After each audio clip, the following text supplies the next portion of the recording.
শেখ হাসিনাকে মালিশ করেছে এই ফারজানা রূপা, সুমা আহমেদ থেকে শুরু করে এই ধরনের দালাল সাংবাদিক গুলো এই বাংলার ইহুদিতে পরিণত হয়েছিল। 15 বছরে প্রত্যেকটা সাংবাদিককে বানাইছে তার 5-6টা গোলাম। আমি হকার সাইফুল। বাংলাদেশের মানবাধিকার এবং গণতন্ত্রের বিরুদ্ধে যেই সকল দালাল মিডিয়া প্রত্যক্ষ এবং পরোক্ষভাবে হস্তক্ষেপ করেছে তাদের মুখোশ এই জাতির কাছে আমি উন্মোচন করতে চাই।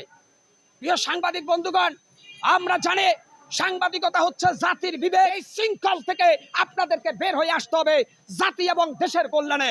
আমরা দেখেছি 71 টিভির ফারজানা রূপা যখন এই শেখ হাসিনার সাথে কোনো সাংবাদিক সম্মেলন হয় তখন বলে যে মাননীয় প্রধানমন্ত্রী, আমি ফারজানা রূপা, আমি 71 টিভিতে কাজ করি। এটা বলে আমি যদি বলি আপনাদের সামনে এদেশের 16 কোটি মানুষের পক্ষ থেকে বলতে চাই, এই যে 71 টিভি, সময় টেলিভিশনের তথাকথিত কিছু সাংবাদিক জাতির বিবেককে কলঙ্কিত করেছে। আপনারা জানেন শেখ হাসিনার ভোট চুরিকে তারা সমর্থন দিয়েছে। এই জাতি আজকে জানতে চায় এই ধরনের দালাল মিডিয়াকে আপনারা চিহ্নিত করবেন। আপনারা দেখতে পাচ্ছেন বিভিন্ন ভিডিও কনফারেন্সে যখন তারা দেশের মানুষের জন্য কথা বলার কথা ছিল তখন তারা শেখ হাসিনাকে 1.25 কেজি তেল মেরে মেরে মনে হচ্ছে ওই যে আপনার ওই সুমা আহমেদের মতো সাংবাদিকরা ছিল আওয়ামী লীগের প্রেসিডিয়াম সদস্য, ওই বিচারপতি শামসুদ্দিন মানিকের মতো বাক প্রতিবন্ধী সাংবাদিক। এই সাংবাদিক গুলার কারণে এদেশের গণতন্ত্র ধ্বংস হয়েছে। এই দালাল মিডিয়ার কারণে এদেশের মানুষের অধিকার ক্ষুণ্ণ হয়েছে। কেন আপনারা আজকে কেন ভয় পাবেন? আমি সব সময় আপনাদের বলেছি আমরা সত্য বলবো, সত্যের পক্ষে কথা বলবো, দেশের পক্ষে থাকবো, জনগণের পক্ষে থাকবো। কিন্তু আপনারা যারা সাংবাদিক, আপনাদের মনে রাখা উচিত সাংবাদিকরা হচ্ছে একটা দেশ গঠনের মূল কারিগর। কিন্তু বাংলাদেশের তথাকথিত কিছু রাম বাম এজেন্টদের সাংবাদিকরা গোটা বাংলাদেশের প্রত্যেকটা মানুষের অধিকারকে ক্ষুণ্ণ করার মূল কারিগর ছিল। আমি বলবো আপনারা দেখেছেন আওয়ামী লীগের সকল দুর্নীতি অপরাজনীতিকে এই সাংবাদিকরা ঢেকে রেখেছিল। যেভাবে শাক দিয়ে মাছ ঢাকা যায় না, আজকে যখন ফ্যাসিস্ট সরকারের পতন হয়েছে তখন এদেশের মানুষ তাদের মুখ খুলতে শুরু করেছে। এখন কোথায় যাবেন সেই সাংবাদিক বাবু যারা সব সময় শেখ হাসিনার পা চাটতেন? আপনাদেরকে ধিক্কার জানাই এদেশের জনগণ। আপনারা কিসের সাংবাদিক? আমি প্রশ্ন করি ভাই, শেখ হাসিনা চীন সফরে গিয়েছিল। চীন সফরে এসে তিনি যখন সাংবাদিক সম্মেলন করেছিল একজন সাংবাদিক বলেছে, মাননীয় প্রধানমন্ত্রী, আমি একটা প্রশ্ন করব, আমার সামনে 2 জন স্টুডেন্ট দাঁড়াবে মেধাবী, একজন মুক্তিযোদ্ধার সন্তান, একজন রেজাকারের সন্তান। আমি কিন্তু রেজাকারের সন্তানকে চাকরি দিব না, আমি মুক্তিযোদ্ধার সন্তানকে চাকরি দিব। ওই যে শেখ হাসিনা বুঝতে পারে নাই এই সাংবাদিক শেখ হাসিনারে বাস দিছে। শেখ হাসিনা বলল মুক্তিযোদ্ধার সন্তানেরা মেধাবী না, যত রেজাকারের বাচ্চা কাচ্চা মেধাবী। যার মানে আমি ওই সাংবাদিককে প্রশ্ন করি, আপনি যে শেখ হাসিনার সামনে বললেন রেজাকারের সন্তান, ঢাকা বিশ্ববিদ্যালয়ে কোন সন্তান রেজাকারের সন্তান? আপনি বলেন এই সাংবাদিককে এখন ধরা উচিত। এই ধরনের এই দালাল সাংবাদিকগুলো এই দেশকে অগ্নিগর্ভে পরিণত করেছে। আপনারা জানেন কিছু কিছু সাংবাদিকের কাজ হচ্ছে 5টা গোলামি করে নিজের পকেট ভরা। এরা সাংবাদিক না, এরা দালাল, এরা দেশের শত্রু, এরা জনতার শত্রু, এরা এদেশের ধর্মপ্রাণ মুসলমানদেরও শত্রু ছিল। তাই আমি বলবো আপনারা যারা সাংবাদিক আছেন ভাই, আপনারা সত্য উপস্থাপন করেন। আমি অনেক সাংবাদিককে তলব করেছি, আমার শ্বশুরকে ঘরের মধ্যে ঢুকে নির্মমভাবে হত্যা করেছে।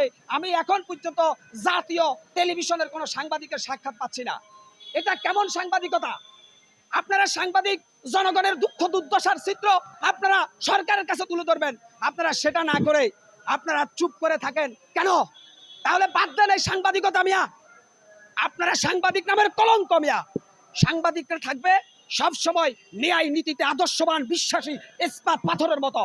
কিন্তু অত্যন্ত দুঃখের বিষয় আমার দেশের সাংবাদিকরা, আমার দেশের কিছু সাংবাদিক যখন যে সরকার ক্ষমতা আসে সেই সরকারের দালালি করে।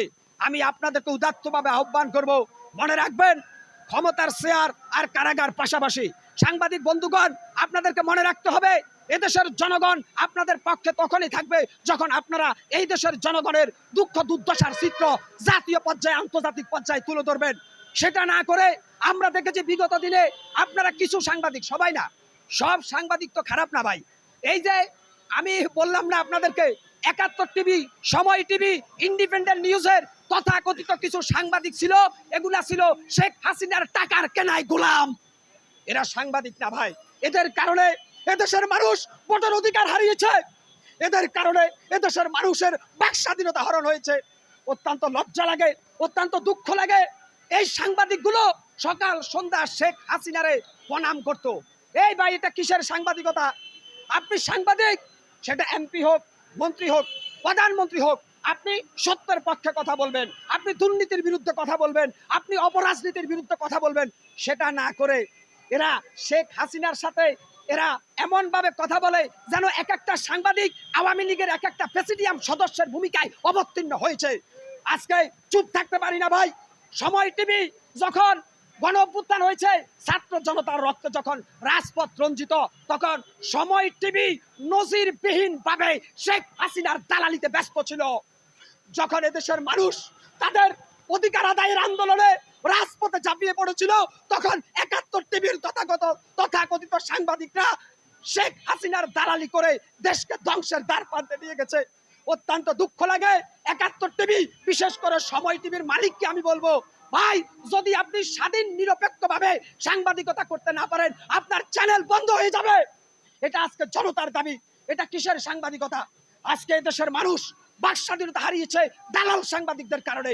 আজকে দেশের মানুষ ভোটের অধিকার হারিয়েছে চাটুকার সাংবাদিকদের কারণে, যার অন্যতম একজন হচ্ছে ফারজানা রূপা, ৭১ টিভির সাংবাদিক।